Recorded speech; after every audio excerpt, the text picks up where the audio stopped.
सभी मित्रों को नमस्कार। आपको क्या लगता है कि आपने बहुत प्रगति कर ली? आप अपने अपने क्षेत्रों में बहुत आगे निकल गए, बहुत अपने आप को आपने सफल मान रखा है ना? नहीं, आप बिल्कुल भी सफल नहीं हैं। अगर आपके पास में वो रिश्ते नहीं हैं जो आपकी हर मुसीबत में, समस्याओं में आपके साथ में खड़े हों, अगर आपके पास ऐसे रिश्ते नहीं हैं तो आप अपने जीवन में सफल नहीं हैं। खुद को कभी भी सफल मत मानिए। आज हर क्षेत्र में हम प्रगति कर रहे हैं, मगर उतना ही रिश्तों के मामलों में पिछड़ते चले जा रहे हैं। एक दौर हुआ करता था, भाई भाई के साथ में खड़ा होता था, परिवार परिवार के साथ में जुड़ा होता था, मित्र मित्र के साथ में हर स्थिति में संबंध रखता था।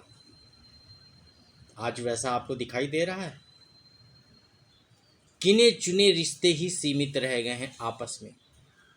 वो कौन से रिश्ते हैं जानते हैं आप? पत्नी पति के साथ है, पति पत्नी के साथ है। ये एकलवादी व्यवस्था, और जिसका जिससे स्वार्थ है वो उतने ही समय तक उसके साथ है, इसके बाद नहीं। हम ये सोच ही ना लें, ये कल्पना ही ना करें कि लंबे समय तक कोई रिश्ता आज के दौर में चलेगा और टिकेगा, क्योंकि हम लोग रिश्ते नहीं जोड़ रहे हैं। हम लोग स्वार्थ की विचारधारा से प्रेरित होकर के अपनी जरूरत के मुताबिक रिश्तों को बना रहे हैं और उनसे जुड़ रहे हैं। समर्पण नहीं है, त्याग नहीं है, प्रेम नहीं है। स्वार्थ की नीतियां, स्वार्थ की विचारधारा इतनी बढ़ती चली जा रही है कि मेरा जिससे काम है, हमारा रिश्ता उसी से है। काम खत्म, जरूरत खत्म, रिश्ते खत्म। एक समय हुआ करता था, बहुत लंबे समय की बात नहीं है, अभी 40-50 वर्षों के पीछे अगर हम जाएं तो लोग आपस में जुड़ना पसंद करते थे। लोग एक दूसरों के घरों में जाते थे। कोई अगर किसी से लंबे समय तक नहीं मिल पाया है तो चिंता होती थी कि व्यक्ति इतने लंबे समय से दिखा क्यों नहीं। लोग घरों में जाते थे पूछने के लिए कि सब कुछ ठीक है, भाई साहब काफ़ी लंबे समय से नहीं दिखे। यही महिलाओं में भी सोच थी। आपस में एक दूसरे के साथ में एक बहुत अच्छी ट्यूनिंग हुआ करती थी। पास पड़ोस की महिलाएं आपस में एक दूसरे के साथ में इतने प्रेम व्यवहार के साथ में जुड़ी होती थी कि यहाँ तक कि घर की वस्तुओं का आदान प्रदान भी होता रहता था। किसी के घर में शक्कर ख़त्म हो गई, किसी के घर में माचिस दिया सलाई की एक डिबिया भी ख़त्म हो गई, तो चलो हम पड़ोस से मांग लाते हैं। कोई बर्तन नहीं है, कोई सामग्री नहीं है, चलो हम पड़ोस से फला के यहाँ से मांग लाते हैं। लेकिन अब ऐसा देखने को नहीं मिलता। वस्तुओं का आदान प्रदान प्रेम का प्रतीक था, विश्वास था कि मेरे यहाँ ये चीज़ नहीं है, चलो हम पड़ोस के यहाँ से, उस चाची के यहाँ से, भाभी के यहाँ से, भैया के यहाँ से हम ये चीज़ ले आएंगे, मिल जाएगी। लोग दे देते थे। आज वस्तुओं का आदान प्रदान के साथ साथ विचारों का भी आदान प्रदान समाप्त होता चला जा रहा है। हम सबसे ज़्यादा अगर व्यस्त हैं तो कहाँ? मोबाइल में, टीवी में। अपने घर का जो बचा खुचा समय है अपने काम के अतिरिक्त, उसको हम रिश्तों के साथ, लोगों के साथ में, उनके साथ उठने बैठने में, विचारों के आदान प्रदान में, एक दूसरे का हालचाल लेने में नहीं, पूरा टाइम हम खर्च करते हैं मोबाइल पे।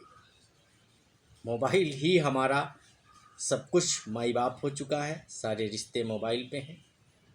आपस के जुड़े हुए रिश्ते नहीं रहे। बड़ा विचित्र दौर आता चला जा रहा है। सभी की विचारधाराएं इतनी संकीर्ण होती चली जा रही, हम लोग इतना नैरो माइंडेड होते चले जा रहे हैं कि बस कुछ सीमाएं ही हमारे लिए निर्धारित हैं। रोटी, कपड़ा और मकान, इतनी व्यवस्थाएं हो जाए और वो लोग जो हमारे कैडर के हैं, हमारे सापेक्ष हैं,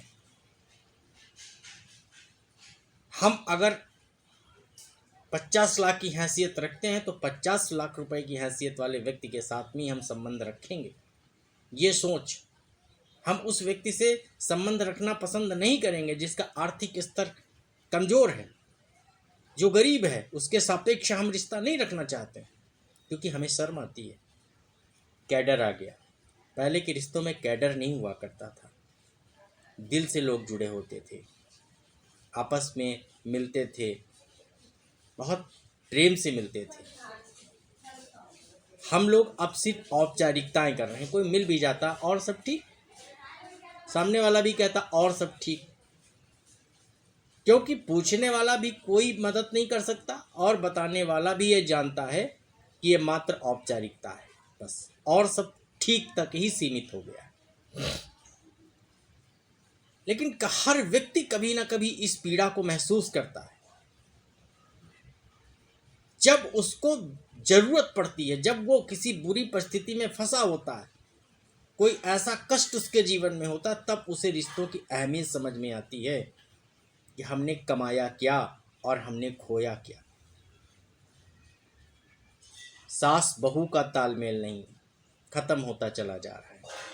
अगर कोई वीडियो हम ऐसा बनाते हैं बहुओं के प्रति, बहुओं की विचारधारा के प्रति, जो आज के समय में एकलवादी बनती चली जा रही है, उनको किसी से मतलब नहीं है। वो है, उनका परिवार है, उनके बच्चे, ना सास से मतलब, ना ससुर से मतलब, ना जेठ से मतलब, ना जेठानी से मतलब। तो बड़ी तीखी प्रतिक्रियाएं वीडियो पे ऐसे लोगों के द्वारा व्यक्त की जाती हैं और सीधे सीधे सास ससुरों के प्रति ही विचारधारा के माध्यम से, कमेंट के माध्यम से दोषी ठहराने का प्रयास किया जाता है। मैंने देखा अपने वीडियो पे ऐसे कमेंट्स आते हैं।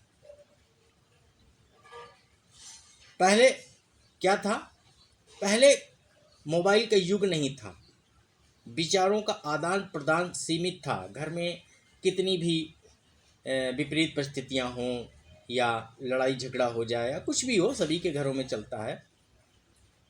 तो वहाँ पे क्या था कि वो चीज़ें बाहर नहीं जाती थीं, वो चीज़ें बहुत से लोगों के बीच में शेयर नहीं होती थीं।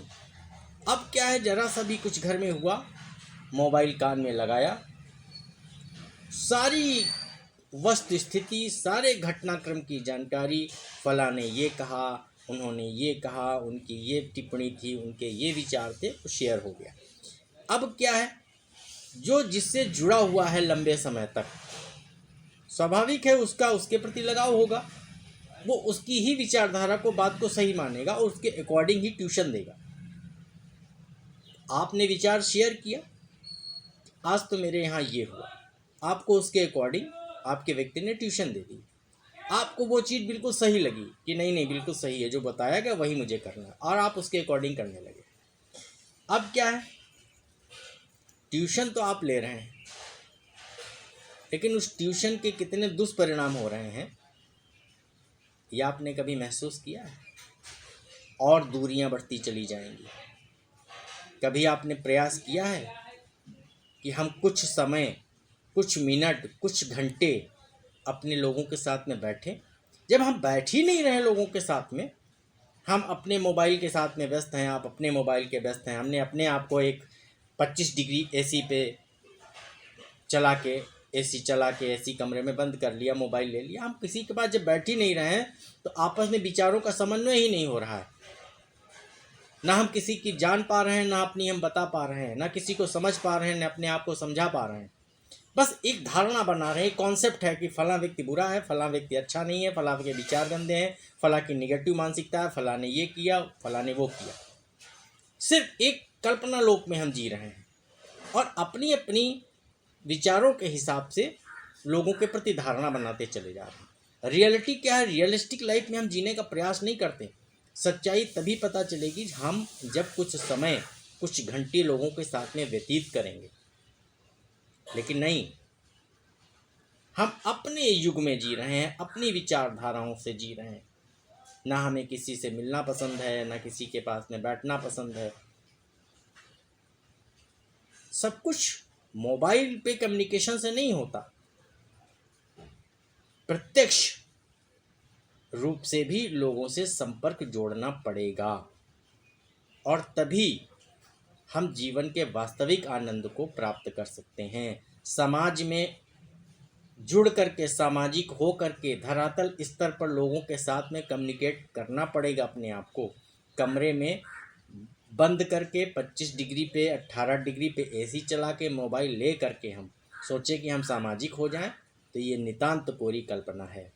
तो मित्रों, हमारे इस वीडियो बनाने का सीधा संबंध है कि इतना रिजर्व मत होइए, इतना अपनी लाइफ को सेंटर्ड मत कर लीजिए कि आपका सामाजिक दायरा ख़त्म हो जाए। लोगों के सुख दुख में शामिल होइए, लोगों के साथ में अपना समय निकालिए, लोगों के बीच में अपने आप को मौजूद होने का एहसास कराइए। कोई भी आस पड़ोस में धार्मिक कार्यक्रम होता है, सामाजिक कार्यक्रम होता है, उसमें जाइए। ईगो मत रखिए कि हम बहुत कुछ हैं, हमें एक गोल्डन इनविटेशन कार्ड दिया जाएगा, हम तभी जाएंगे। जितना हो सके अपने समय का जो बचा खुचा समय है उसको हम सही दिशा में, सही तरीके से समाज में, लोगों की मदद में, धार्मिक कार्यक्रमों में हम लगाएं। अपने आप को इतना सेल्फ सेंटर्ड ना कर लें, क्योंकि बहुत ज़्यादा सेल्फ सेंटर्ड करने वाला व्यक्ति, किसी से मतलब ना रखने वाला व्यक्ति या तो देवता होगा या फिर वो जानवर होगा जिसको किसी से मतलब ही नहीं है। इतना भी स्वार्थी ना बने कि आपके रिश्ते सिर्फ एक दो लोगों के बीच में सीमित रह जाएं, क्योंकि जब भी आपके ऊपर मुसीबत पड़ेगी, आपको ज़्यादा लोगों की ज़रूरत पड़ेगी। कंधा देने के लिए भी 4 लोग और कुछ लोग पीछे चलने के लिए चाहिए। ऐसे लोग तैयार कीजिए जो वास्तव में आपके ना रहने के बाद, आपके ना होने का उनको दर्द हो। ये ना हो कि आप जिए तो 80 साल, लेकिन भूलने में लोगों को 8 दिन भी ना लगे। तो कुछ समाज के लिए, कुछ अपने लोगों के लिए भी जीने का प्रयास करें। इतना स्वार्थी, इतना सेल्फ सेंटर्ड ना बने कि आपके इस दुनिया में आने का मतलब ही ना रहे। अरे रोटी, कपड़ा, मकान, सिर्फ इतने में ज़िंदगी जीने का कोई मतलब नहीं। ज़िंदगी के कुछ और भी अर्थ हैं, उनके अर्थ को समझिए कि ईश्वर ने हमको इस धरती पे भेजा है तो क्या सिर्फ खाने, कमाने, सोने और बच्चों को पैदा करने, उनको पढ़ाने लिखाने के अतिरिक्त हमारे पास में और कोई काम नहीं है? कुछ और भी दायित्व हैं, कुछ और भी लायबिलिटीज़ हैं, उनको भी हम पूरा करें, तभी वास्तव में मनुष्य जीवन का वास्तविक उद्देश्य सफल होगा। सिर्फ खाया पिया और मर के चले गए, ना कुछ दे के गए, ना कुछ करके गए, ऐसी लाइफ का मतलब नहीं है। ये डिस्ट्रॉयड लाइफ होती है। इसी के साथ नमस्कार, वंदे मातरम, जय हिंद, जय भारत। वीडियो को अगर आपको कुछ भी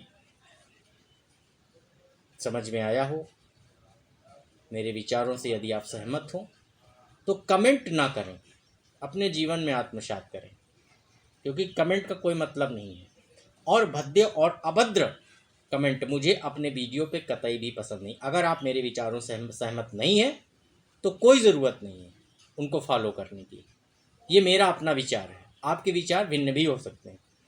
तो मुझे भद्दे और गंदे कमेंट से कृपया अपने विचारों से अवगत ना कराएं। अपने भद्दे और गंदे कमेंट अपने तक सीमित रखें। आपको नहीं समझ में आता है, बिल्कुल फॉलो करने की ज़रूरत नहीं, कुछ भी सहमत होने की ज़रूरत नहीं। जैसी आपकी ज़िंदगी, आपको जैसा चाहिए वैसे जिएं। मुझे जो ठीक लगता है मैं वीडियो के माध्यम से अपने विचारों को व्यक्त करने का प्रयास करता हूँ। ये मेरे विचार हैं। सहमत होना, असहमत होना आपके विचारधारा और बुद्धि विवेक पर निर्भर करता है। वंदे मातरम, जय हिंद, जय भारत।